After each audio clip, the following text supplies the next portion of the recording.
All right, good evening, everybody. Welcome to the Young Entrepreneur Syndicate on March 11th. I think it's the 11th today.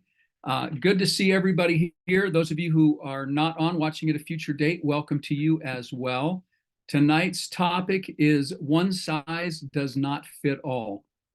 And that should kind of go without saying, but I was thinking about this as I had the topic and I've been thinking on it for the last week and a half. And I thought, how can I illustrate what I'm trying to convey with this topic? And ultimately, it comes down to I wanted to be able to give you some tools to help you find your niche, create your niche, or expand your niche. And that's all on you because your niche is your personal niche. It's what you want. And I know some people pronounce it niche. It goes either way. You can look it up in the dictionary. So niche or niche, whatever it is that you are drawn to, what your passion is or your vocation, if you've actually been called to something, what is it that you can do to help create it or expand that niche? And that means that what I give you can't be everything because that's me. It's got to be looking into yourself to find that personal, emotional connection in your messaging. And if you don't take anything else away from tonight's talk tonight, this is what I want. I want you to be looking for your personal and emotional connection in all of your messaging. What is it about you? When you're messaging, I'm talking about your brand. What is it that people see in you that is different than anyone else? What do they see in your product, in your service, in your relation with that person that only you can give them? In your friendship with that person, what is it that you give that only you can give? Because that's on you. That's part of your niche. That's part of your personal brand. So I was contemplating this whole topic and I was going way back in time for me. When I was 20 years old, I joined the Army National Guard. I didn't have anything better to do. I was working part-time. My career hunting coyotes was, that's a winter job. So I needed something in spring and I signed up. I went and talked to a recruiter and I signed up. I thought I can be a part-time Army soldier, right? And that gives me the rest of the time to find out what it is I want to do next. So being entrepreneurial, I didn't want to fully commit to something that locked me into somebody else. So I joined the military and I went in as an E1. That's the lowest starting, bottom of the totem pole, right? And when you go into the military, the first thing they do is they send you through a line and they shave your head. If we've got any other veterans here, you'll understand this. You go to base.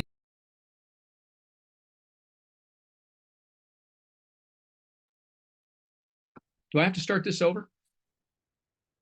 I all of a sudden saw that I was on mute. I'm good? Okay. So when you go into the military, the first thing they do is they break you down. They have to turn you, no matter where you come from, no matter who you think you are, no matter what stylish clothes you had, no matter how you wore your facial hair or your long hair like I had, it didn't matter because they turn you into everybody else. You are equalized. You go through a line and they shave your head. They take away your clothes, your civvies, your civilian clothes. They issue you military clothes so everybody looks the same, everybody dresses the same. If you had glasses, even your glasses, they gave you military back in the day, these great big bold black frame glasses, which are actually stylish now, right? But then they were called what did they call them? Contraceptive glasses, because if you wore them, you were never going to get lucky. It was that bad. So that's what the style was. Everybody looked the same. They broke you down. You had no edge over anyone else. Everybody started at the absolute bottom, and that's where they wanted you because they wanted to take away everything that you were and start building you up into what they wanted you to be. And I understood that and I knew that that was going to happen. So it wasn't any shock, but there were some people there that without their Goldilocks and there were, and from every demographic you could imagine, it was pretty amazing to see how people reacted to being brought down to nothing. But what happened from there is all of a sudden you can see the layers of character coming out in people. When everyone is the same, people still rise to the top. People still bring their own individual traits out. People are still making a difference in how they interact with people, how they do things, how they learn things, how they assimilate information. And I was no different. I had advice from the guy who recruited me and some of the prior service people that were in my guard unit. And they told me, they said, just do what you're told, pay attention to detail. That's all you need to do. Pay attention to detail, do what you're told, and just get through it. And that's what I did. By the time I was done with basic training, I had already been promoted to an E2. I'd made the colonel's list. So and I was back then a short little guy. I didn't even have to shave, right? I had little stubby stuff, but you would have thought I was, maybe a sophomore in high school or something. I was just this little guy, but all of a sudden I found my element. I found that if I could just not complain and do something better than everybody else, whether it was the calisthenics, we ran every day. I was always the first out, never complained. And just you start getting a reputation. You got called out, you got called on in classes when you were being tested on things. If you were the one who got things right because you listened and were told and you responded right the first time, it mattered. And people noticed, not just the cadre, not just the people that were in charge and teaching you, but other people noticed as well. I made the colonel's list. So that's I don't remember what basic training was. It was 13 weeks or 14 weeks, a couple of months. It wasn't fun. It was not fun at all. I missed my clothes. I missed my hair.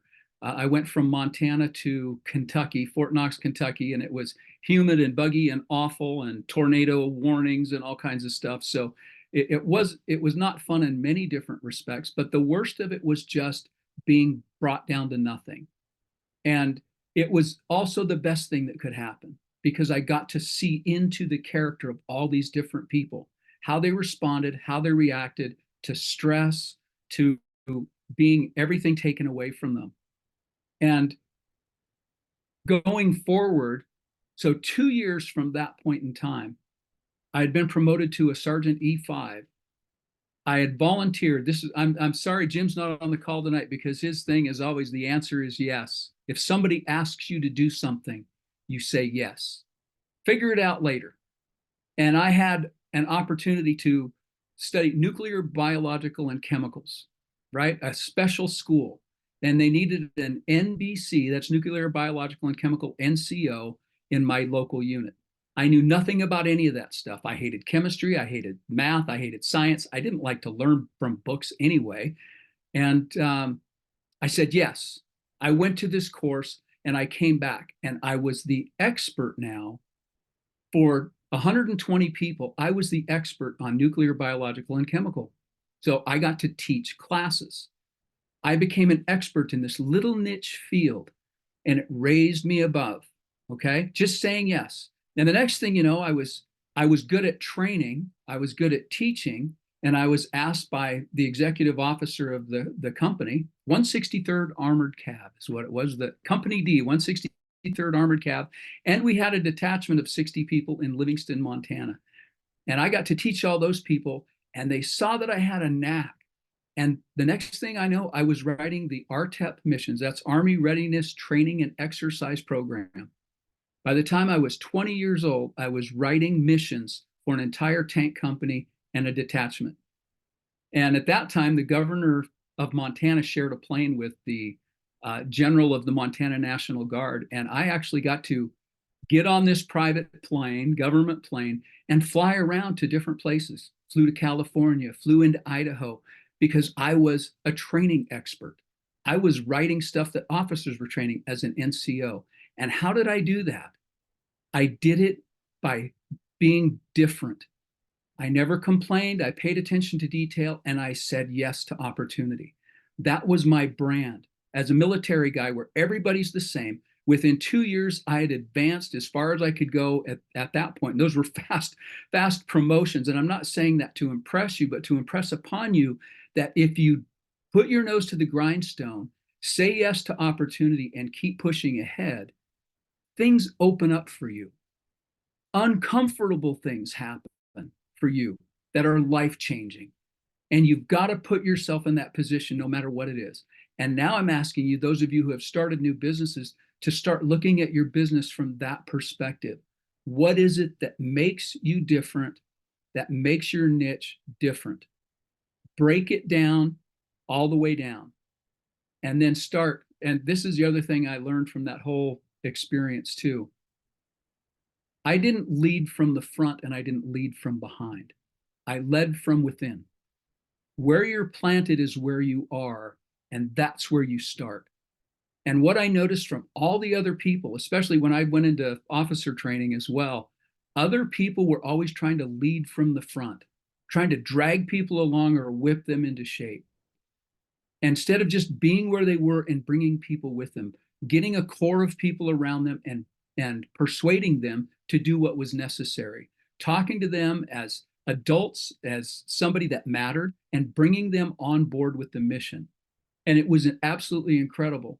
So fast forward 3 years into it now, I go to an Army advance camp, and I may have mentioned this before, in Fort Lewis, Washington, and I won the National Platoon Leadership Award.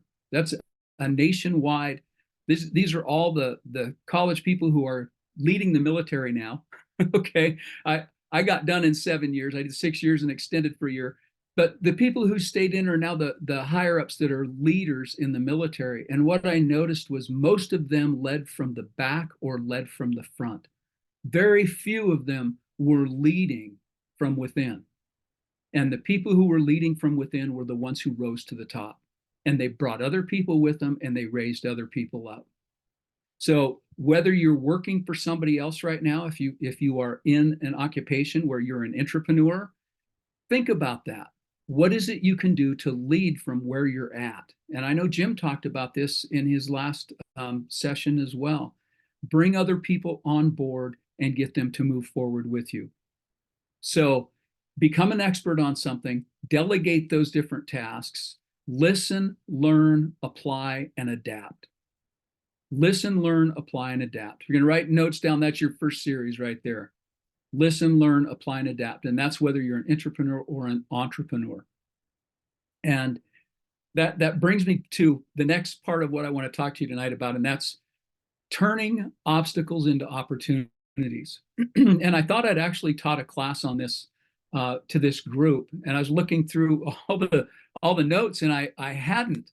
But when Jim and I were teaching school last year at the private school, and we were teaching on this is one of the things that I brought to the students. So whether you're a student in high school or you're a student at life, we all need to be able to turn obstacles into opportunities.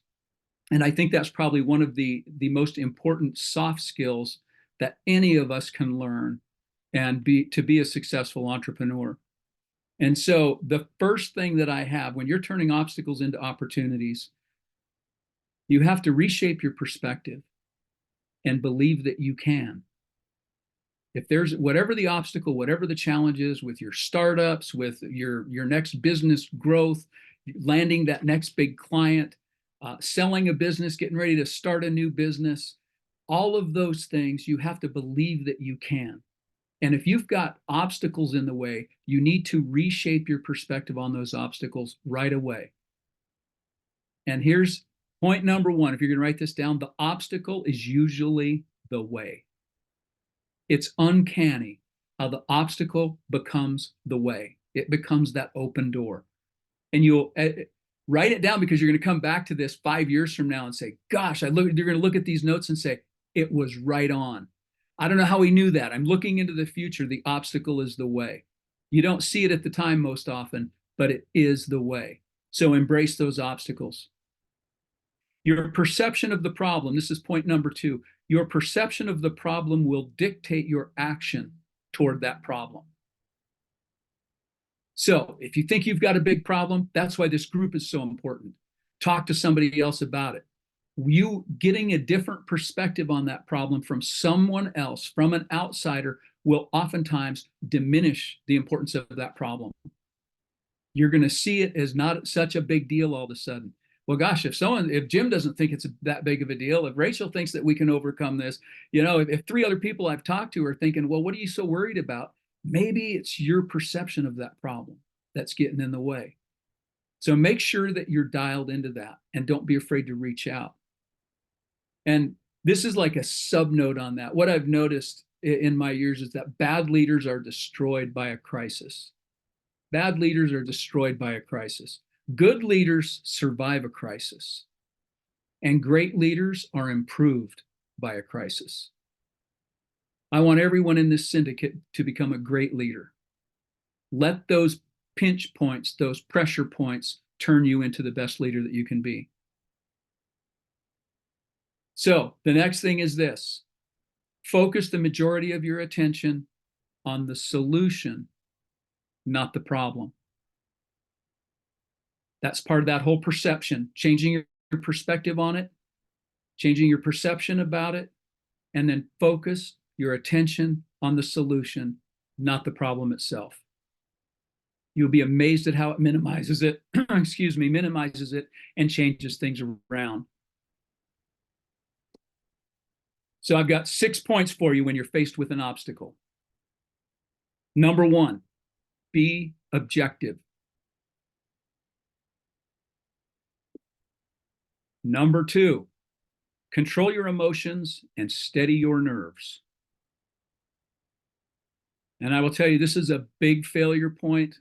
Even going back to my military career, looking at different management positions I had in corporate America, seeing it in the education system where people get frustrated and they lose their minds. You can tell they lose their minds because the first thing they do is they lose their temper. And those are the worst leaders that you're going to be confronted with. You don't want to be one of those people. You need to control your emotions and steady your nerves. Don't be the person who's throwing a phone. Don't be a person who's throwing a hammer. Don't be a person who's throwing a fit. My daughter-in-law, she might even be on this call tonight, said to me yesterday, and she's dated my son for a couple of years. They've been together for 17 years now, I think, dating a couple of people here.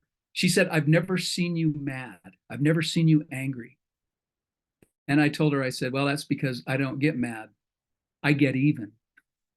And then it led into a whole thing about, hey, you're supposed to be able to forgive and deal with things. It was like, well, I have different ways of dealing with things. I just get even. That's been my modus operandi since I've been a youngster. And it's suited me well, especially from a military perspective. But you have to be in control of your emotions. So for someone to say after 18, almost 2 decades of knowing me, being around me, that they've never seen me angry was a great compliment, because I don't seldom lose control. I'm not saying I never have, but it takes a lot. Don't push me over the edge, because I'll come get you 5 years later and you'll think, what happened? Anyway, enough of that. Number 3, choose to see the good. Even if it's all falling down around you, choose to see the good. If you're still breathing, that's good. And that might be enough to get you through the next day. Choose to see the good. Number 4, ignore what disturbs others. And this is huge. I would subtitle this one, or maybe put a bullet point underneath it and say, don't get sucked into other people's drama. Ignore what disturbs others. I don't care if that's politics, office politics, world politics, local politics. If it's disturbing other people, it doesn't mean it has to disturb you. You can be aware without being disturbed. You can be involved without getting angry. You can be in control and not be manipulated. So ignore what disturbs others. I'm playing off of what we started with up before there too. Your next one here, number 5, is put things in perspective. Always go back to the proper perspective. That's part of being objective, but you've got to make sure you're putting it in perspective. You can be objective and still have your own opinion. You can be objective and still be wrong. And that's a big one. And I will tell you this, I like being right more than I like being wrong. And I think you can probably all agree with that. Nobody likes to be wrong, but we are. And facing that is sometimes our biggest challenge. So sometimes we just have to admit, hey, that was a bad decision. That was a bad move. That was a bad investment. And be able to shift, take a hard right, take a hard left, get out of the way. And, the old thing about if the horse is dead, don't beat a dead horse. Well, my thing is if the horse is dead, get off of it, right? Don't even be around it. A dead horse is going to start stinking. Take your saddle off, consolidate what's salvageable and move on. Hitch a ride with someone else till you get a new horse. But, you've got to just be able to say, yes, that was wrong, put it in the right perspective and move forward. And number 6, probably the most critical point here, focus on what can be controlled. If you're focusing on stuff that's out of your control, from the weather to the economy, you're never going to be happy and you're never going to get ahead. Focus on what you can control. So here comes 8 points of what you can control. And I wish that what I had here was a wallet card, a little laminated wallet card that you could pull out of your wallet and look at. What is up to you? Number 1, your emotions. You can be sad, but some people wear their emotions on their sleeves, but not being controlled by your emotions. You can have emotions without being controlled by them. So it is up to you about how you handle your emotions. That's what you're in control of. I'm not in control of your emotions. I might make you mad, but that doesn't make me in control of you, right? That's on you. I might make you happy. Someone else might, but that's on you. All right. Number 2, your judgments. You can control your judgments. I can't control those. Your mama can't control those. Your priest can't control those. Your pastor can't control those. You control your judgments. Number 3, and this part is awesome for me, your creativity. You control your creativity. I don't get to do that. In fact, if you relied on me for your creativity, I would bomb out. I'm going to pass the ball to Rachel on the creative thing. Rachel's my creative guru. I don't have that, right? I'm an idea man, but I'm not a creative man. All right. But it's still up to me. My thing with creativity, I'm calling in help. That's how I handle my creativity, but that's in my control. That's up to me. Number 4, your attitude. Any of you who have read my book, you know that the A in Warpath, the first A is for attitude. It's that important. Your attitude is everything. And we all seen those posters hanging up in walls and inspirational things, right? Your attitude controls your altitude. It's absolutely true. But your attitude is absolutely up to you. Number 5, third time it's being hit tonight, your perspective. How you approach a problem, how you approach anything is up to you. You control that. You can choose to look at your business from another person's point of view, your actions from another person's point of view, your emotions, your responses from another person's point of view. So looking at your perspective, changing your perspective is important. Number 6, this is what you control, your desires. I don't get to control those. Hopefully I can throw some fuel on it, add a little oxygen to it, but I don't get to control your desires. You bring that to the table. You bring that every Monday night. Number 7, your decisions. Your decisions are up to you. And that's a tough one because when you make a bad one, there's no one to blame. It's on you. Your decisions are all about you. and they will tell on you, tattle on you, rat you out, and you don't get to cast blame. You don't get to shuck, jive, move, and dodge. Gosh, I should be giving this lesson to some politicians, I think. Maybe some of you will be politicians in the room before we're done. I don't know. Your decisions. And number 8, this is my final one. Your determination. You are in control of your determination. Be determined or not. It's not on us. It's on you. So those are my 8 tips of what's up to you. And if you look at those, there's no way you get to cast blame on someone else. There's no way you don't get to look in the mirror and say, I own this. I own this. And to illustrate how important this is, I'm going to tell a little story. This happened yesterday. Someone's always watching. Someone is always watching. I'm going to tell you a story about kids, grandkids that I have. My wife and I recently bought a new little camper trailer. And yesterday, 2 of my grandkids, 2 of my granddaughters, disappeared. And they went out. They wanted to go out and hang out in the camper.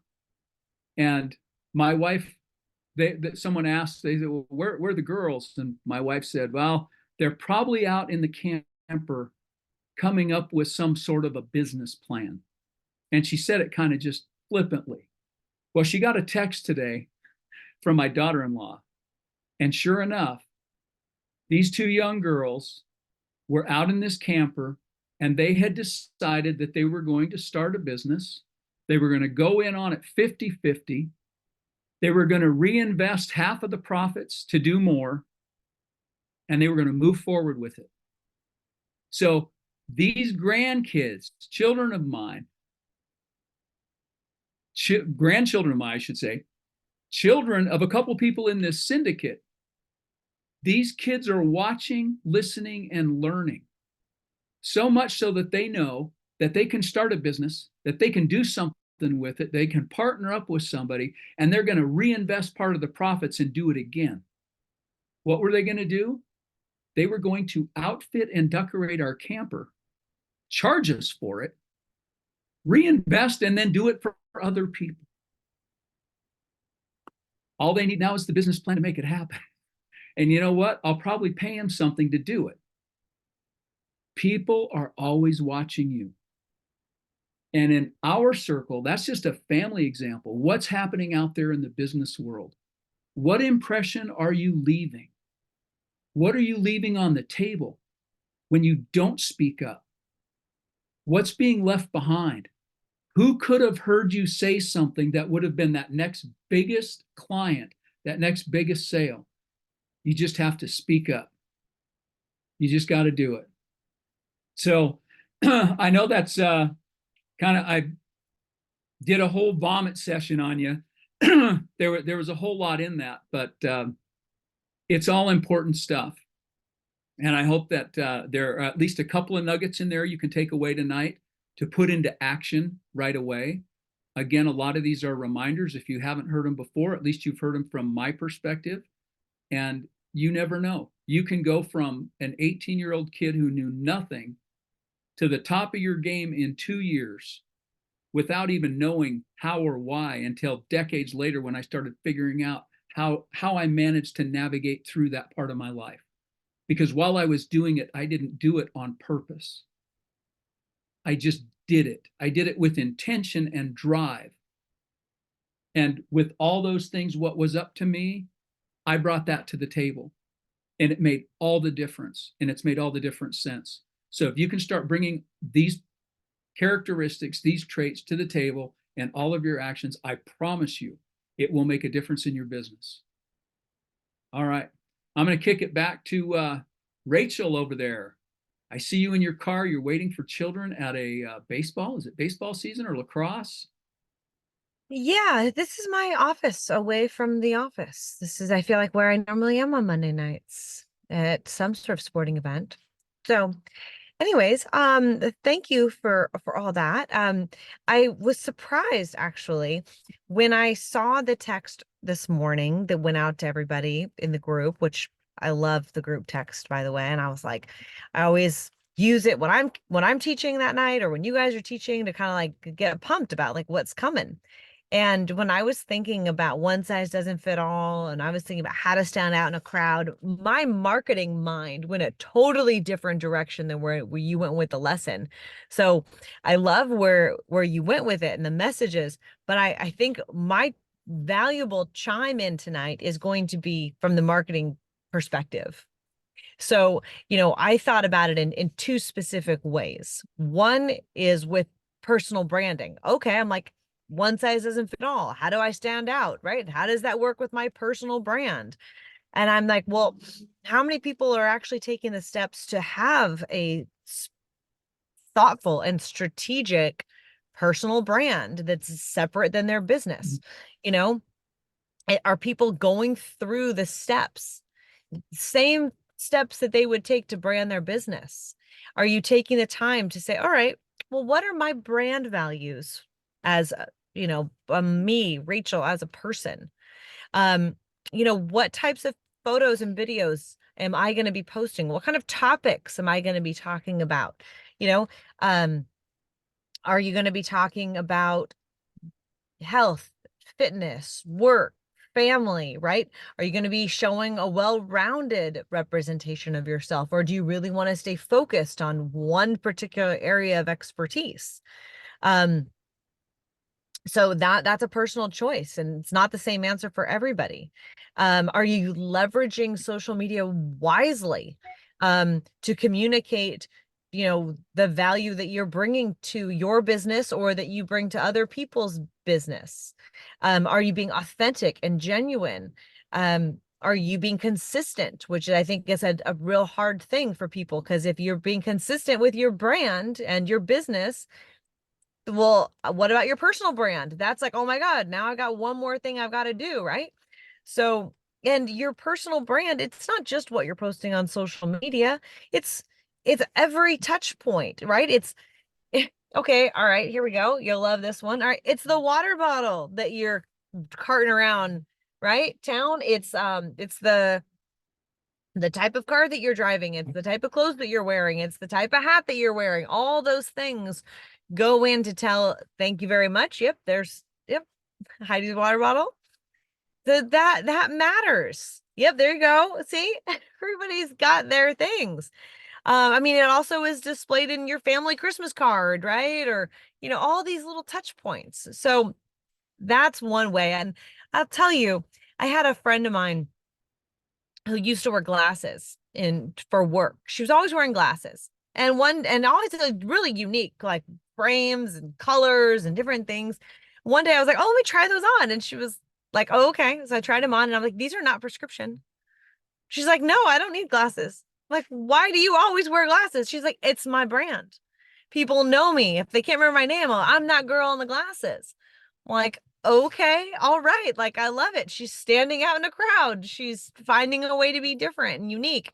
So, people have signature things that they will do to stand out. And I think that as long as you're strategic about it and it works, then great. I know a woman who always, wears black.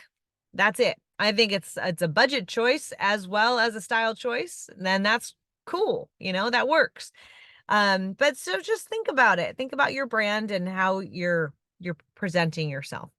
Okay. Now the other area that my mind went when we were talking about, the topic for tonight is, as for your business, how are you standing out from your competitors, right?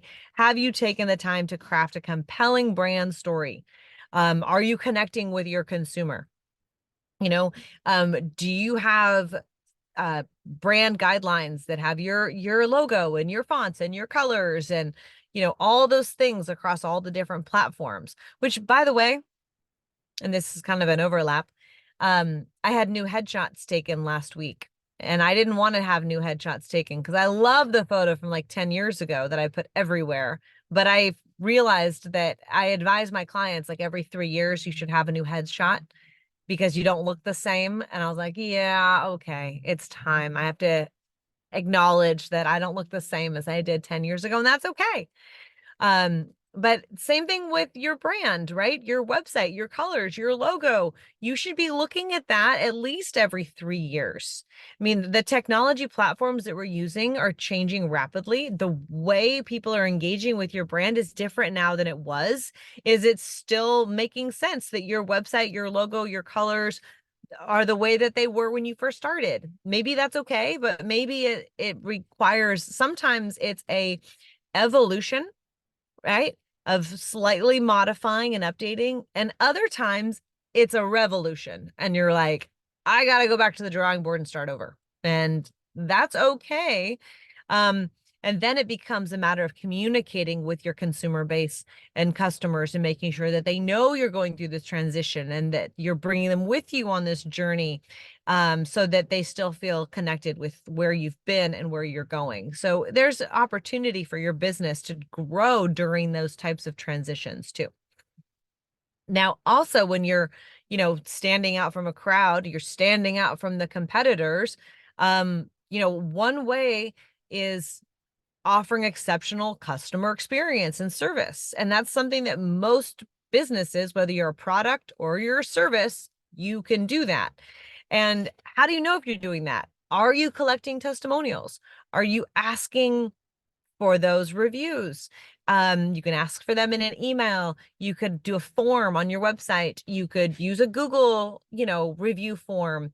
I like it when brands are having those reviews that are connected to purchases. So, are you doing an email program thanking people for their purchase and then inviting them to leave a review? So don't miss those opportunities. And we're always innovating, right? I mean, whether it's for your brand, your personal brand, or it's for your business, or the way that you're asking for reviews, it wouldn't have been the same way that you would have asked 3 years ago. It's going to be different. So, people are really, they want to give you feedback. They want to build that relationship with you, have that two-way dialogue and know that you're hearing them. And here's a question my clients ask me. Oh, I got a bad review. What do I do? I'd say good review or bad review, you have to respond. Like, don't pour gas on the fire, so to speak. You can be disarming in your response, but you always need to respond. And Google, by the way, and other review platforms, they really appreciate, the algorithm really appreciates when you do reply, even if it's just like, thanks for the great review. Any little thing that shows that you care and that you're building that trust and the relationship with your customers. So, and make that part of your innovation strategy. I know I mentioned visual identity. Like Rod said, I'm creative, so everything goes through that filter for me.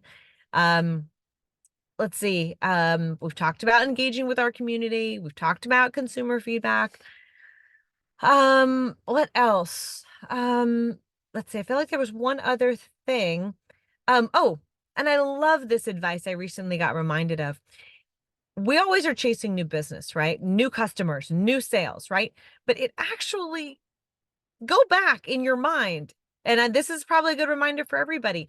It's a lot cheaper to retain your clients or get business from existing clients than to always be chasing down new ones. It'd be great to really activate previous customer base too. Maybe that's a fresh email to them. I like to have the rule of 5 with DMs when I'm hunting for either new clients or to re-engage old clients. Try to do 5 engagements a day. It doesn't seem overwhelming when you look at it like that. If you're like, oh, I have to spend an hour a day doing engagement or sending DMs, just 5 things a day. That could take you 5 minutes. That could take you 10 minutes, whatever it takes, but 5 engagements that are genuine and personal a day. And all of a sudden, after a week, that's 25 people. And if they all buy something from you, then that's a whole lot of more revenue coming into your business. So that's retaining clients, re-engaging clients. It's really important. And that will also help you stand out in the crowd from the competitors in your same space. So that's where my mind went with the topic tonight, which I hope is, complementary to everything that Rod was was sharing with you guys tonight. I'm also noticing we have some things going on in the chat. I don't know if there have been questions here, but wanted to take a minute, look at those. Oh, it's from Jim. He's Yeah, been adding commentary. yeah. I think Samantha was taking the notes for everyone. Oh, okay. Yeah. All right. And thank you for that, Sam. And Rachel, I want to thank you because I knew that that's the direction you would go with this. And I could have gone that direction, but I wouldn't have done it near as well. And again, I hit this from what got me thinking about this whole topic tonight. You guys might appreciate this. There was an article written, a TikTok influencer who helps people with job interviews. And she was talking about how hard it is for Gen Z people to actually land a job. Some of them going to 7 different interviews and not getting a job. And so she's helping them with that. And really, it's these things here that we discussed tonight that make the difference. These things are the tipping point in those interviews. When you get those hard questions, how are you going to respond to them? And it's the things that you can control that come up that make that difference. So I was hitting it from the action side and personal side, and the marketing side is absolutely just as important. I'm so glad you hit it because that's where this leads to. Your marketing branding should be where, a direct reflection of your value system. I love what you just said about the people trying to get jobs. So when I was at a big agency, I would get stacks of resumes all the time, right? I mean, that was just part of the culture. And it took a lot for me to actually want to meet with somebody because I mean, what's going to make them stand apart, right? So there was I'm going to tell you 2 stories. One was this girl, her resume came across my desk 7 times by 7 different people. That she really wanted to work with this company and she really wanted to work with me. She'd done her homework. She found people in my life that she was 2nd degree connected to and had them send me her resume. It was phenomenal. I finally met with her, hired her in the room. She worked with me for like 10 years. She was phenomenal. So that stood apart. Another time I interviewed this person, sent the best follow-up I'd ever got. Not only was it a handwritten note, which is, lovely, but we had talked about something in the room and they sent a gift, not like an expensive gift, but I think we had talked about something like really popping or something like that. They sent like a 6-pack of soda, like Coca-Cola. And it was like, here's to like, I don't know, like really popping or something really clever, right? Really creative. Like, of course we hired them. Like, they went above and beyond. They were thoughtful. So I think, the next group coming through, they need to take some of those tips and tricks and bring them into, put their own spin on it. Right. So anyways, Absolutely. I love it when I get those emails or those videos that people are like, oh, I recorded a Loom for you, or I recorded a YouTube video for you and I marked it as private. And they send me a note. It's like a video message like, hey, Rachel, like I was looking at your YouTube, or I was looking at your website, or I saw that you did this article. I thought it was really great, or I loved your new podcast episode and da da da da. I'm like, somebody took the time to research me, find out something that I had done, compliment me on it, record a video, send it to me. I'm like, sure, yeah, I'll take the time to go to coffee with you or whatever they're asking for. I feel like a little bit of effort goes a long way. So Always does. All right, I'm going to open it up to questions. Anybody out there or questions, or if you've had a problem or a win in your business, raise your hand and share it with the group. Anything is fair game.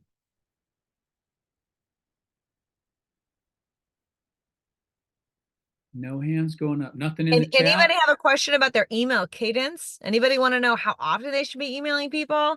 I mean, you should be making automated email flows. I mean, yes, you have like a weekly or a monthly newsletter. Great, lovely. But when you get a new customer or you want to retain your customer or re-engage your customer, like you need to take the time to build those 10 to 12 email series that go out. And the time that it takes to build those 10 to 12 emails, that could be the same amount of time it took to build your website. I mean, it is a heavy lift, but once you've done it, you shouldn't have to do it again. So it's something that is going to last you, well, not forever, but it should last you at least a year or 2 or 3, right? So if you guys need help with that, you need to see templates. You want me to help you, like Heidi and I recently were kind of drafting out, like, what would that series of emails be for her business, and how would she engage people along the way. So if you guys have questions, like, don't be shy. I mean, even on the front end of Yes, I think there's links to our Calendly if you guys want extra time with us, that's fine. Also on the back end of Yes, I don't know if you guys have noticed this, but there's a referral bonus that we just activated. If anybody refers in a member this year, we're going to cash out you guys. So I encourage you to look into the back end of Yes, log in to your portal and look for that little golden egg nugget of value that's hiding in there for you. We also continue to add in other stuff to the back end all the time. So, or let us know if you're looking for a template or some sort of form that would help your business that we can give you a jump start on. So, oh, Perfect. hi, Thanks Taylor. for that reminder. Taylor's got her hand up. Taylor, go ahead and unmute. What do you got? Howdy. Yes, Rachel, I want all the help with email flows. I set up the infrastructure. I figured out how to get like the email question box on my website, and I haven't gotten any further than that. I'm pretty overwhelmed by it. So, did you say you have things on the back end of the website that help map out like a email plan? Right now we're just doing it as requested for each person Okay. because it's slightly different for everybody's business. And I wouldn't want to just put something up there that's generic when it could be even better. So if you guys, it sounds like we will be talking this week. Awesome. Thank you. Okay, I have a couple of more questions. So I've been, this question is also marketing related. I've been talking about for a while how I want to get some more like professional branding in the way of photography and videography. And some of that maybe I just need to learn myself to like edit with better quality and stuff. But what I want to know is, so I'm not like ready, I'm not at a point where I can continue launching new product designs on a regular basis, like monthly or something like that, as much as I would love that.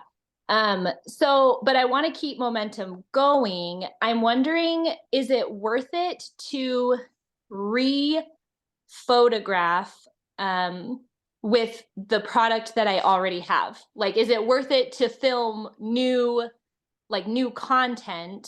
Does that make sense? With the product that I already have, that's already like photographed on my website, that everyone that follows us knows exists. Are you worried that people will think that it's like, if it's the same, that's like they won't be as interested? Like, why wouldn't, like, imagine you're selling like this Stanley Cup, right? Like, Mhm. why wouldn't I want to see the same one in like 100 different photos in all these different places, right? I mean, Yeah. why Okay. not? Yeah. Okay. Cool. That I mean, helps. I don't know. It's just been in my head like, oh, I can't film like new cool videos with my old products. But I guess the products are not old to everybody. Like they're new to a lot of people. exactly. Yeah. They're new Okay. to them. So Mhm. keep pushing them. Okay, thank you. I just needed to brain dump that. That helps a lot. I wrote down another question. I was taking notes on sticky notes tonight, so I'm up to 3 sticky notes. That's all I had in front of me. Okay, the other question also related to what Rachel said is, how do you know if you have like a dialed in personal brand? I guess the concept of a personal brand is still kind of like hard for me to wrap my mind around. Okay, well, here's a test. So think about like what somebody would say about you when you're not there, or how somebody would introduce you on your behalf. Like Mhm. ask a colleague or a friend or somebody who's not like super close to you to introduce you. And Okay. what are they going to say? Are they going to know how to introduce you? Are they going to know what your title is at your company? Are they going to know the products that you offer? Are they going to know Mhm. where your products are sold? Like, and is that what you want them to say and know about you? Or do you want them to lead with the fact that, like, I don't know, like, you know, making this up, but like, oh, Taylor makes the best sourdough bread. And you're like, no, like, I don't want to lead with that. Like, I want to lead with like, the fact that I'm a boss and like I've got this company and I make these great products. Wait a minute, they're introducing me in a different way than I want to be introduced. Maybe you want them to say about you that um like you're really hardworking, or you're really determined, or you're really courageous. Like, what kind of adjectives do you want to be using to describe that they're describing you? And you need to use those same words when you're introducing yourself Mhm. over and Okay. over. It's going to sound old to you, but it's going to be new to people who, when they're first meeting you, or when they're getting reintroduced to you as the you that you want to be. Now, Thank you. That makes sense. you're welcome. Okay, Yeah. I think that's all my questions. All right. Anybody else? We've got another 5 minutes. We don't have to drag it on if you don't have anything. I Chris, got we will one. look into your issue and I'll get back to you on that, okay? Yes, Anthony. When looking to hire somebody in a sales role, what are the things that you first do prior to looking for them? Like when outlining the role, how do you determine what their scope of responsibilities will include or should include? Do you have them do follow-ups as well, or should that be handled by a different person? Are you talking about inside sales or outside sales? This would be outside sales. But Outside sales? they would have pre-generated lists to call on. So it'd be more phone sales. Okay. And are you providing the lists also? I am. Okay. So the first thing I'd be looking at is your hiring criteria, right? What are you looking for? Do you want somebody who's familiar, who's got experience, successful experience in phone sales, cold calls, right? And that's a tough market.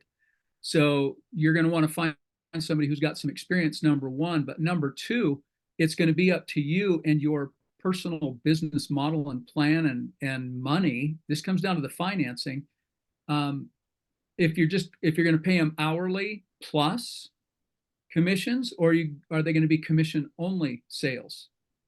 What's each sale? You have to determine what each sale is going to generate financially first. You kind of have to back into this. If somebody makes a sale, how much does that make you in money? And then, okay, sorry, Rachel just texted me and her Wi-Fi went out. So what you need to do is back into it. You need to figure out, it's just a cost breakdown. What does each new sale mean to you financially? Now, how much of that can you afford to pay a salesperson? So it's Okay. really just you're doing a math problem here. All right. Okay. And then it's a matter of coming to terms with whoever you hire and make sure that they do it. And this is what you have to make sure you put in there, Anthony, is it has to be based on production, right? At what point does it kick in? When I was in professional, high-end ticket sales, it was pretty simple. You got paid commission only, but there's legally you had to pay an hourly rate if they didn't make base with the commission. And so if this is what happened in the industry, if somebody didn't make a paycheck in 2 weeks period of time and they had to get paid hourly, they were fired. It was that simple. If you can't afford to make minimum, you're out the door. Okay. It's just, and so you have to, when you're coming up with an agreement, an employment agreement, you have to make sure that if there's no production, you're not hanging on to that dead weight. You can't afford to pay. So part of this gets into payroll laws in your particular state. What is required to pay those people. And if it's commission only, remember, it's never commission only, because if they're putting the time in, they can always go back to the Department of Labor and say, well, I put this amount of time in. So you're now acting as an employer, or you're going to be hiring them as independent agents. And that's pretty tough to do unless it's a network marketing scenario where, there's a lot of other laws involved. So, Thank you. and that might be even something to talk to, legal, run it by a legal team. But again, starts with the math. When you're ready to branch out, it starts with the math. When can you afford to do it, and how much can you afford to pay? And always leave yourself a way out, because you don't want to be carrying people along. Definitely. I've learned that the hard way. Okay. Was that helpful, or do you need something else? Yes, I think It's a that loaded question. it is a loaded question, and that's a very loaded answer that I think I'll have to digest over the next couple hours. Okay. But no further questions at this time. You can reach out to me privately too, and if you come up with a document, an agreement, a sales agreement or something, feel free to email that over to me, and Yeah, just I DM think me or email me and send it over. the, I'll be happy to put some eyes on it. thank you. Yeah, the most difficult part of this, I think, is solidifying what that price point is going to be, because there's different services being offered, and I'd have to do the math essentially. It is always about the math. It's always about the money, and you can kill yourself with that. And I will tell you this: when I was working professional sales, I worked for one employer for 8 years, and he changed the pay plan every year. Every year. And what he was doing the numbers too. He was trying to figure out how to pay me less and get more. And so, a savvy salesperson can figure out how to maximize any pay plan. So Okay. this is a savvy thing, but it's always about the math. Do not cut your business's throat by trying to pay too much. Okay. And yes, your other follow-up question with that too was with follow-up calls. Absolutely, the follow-up call should be on them. If they bring in a customer, they should always be doing the follow-up as well. There has to be some incentive for them to keep that customer on the hook and keep them coming back for more. Okay, that makes sense. Should Thank you. never be a one and done. Never a one and done. But remember, you own the customer that they bring in. That customer belongs to you. Okay? Yes, definitely. All right. Thank you. You're welcome. Well, we're at time unless someone else has another question. We can go over, or we can call it a night. Seeing none, we'll call it a night. Everybody, thank you very much. It's always a pleasure to see you on Mondays. And tell your friends, hit the week hard, people. Let's go. Good night. Thank you. You bet.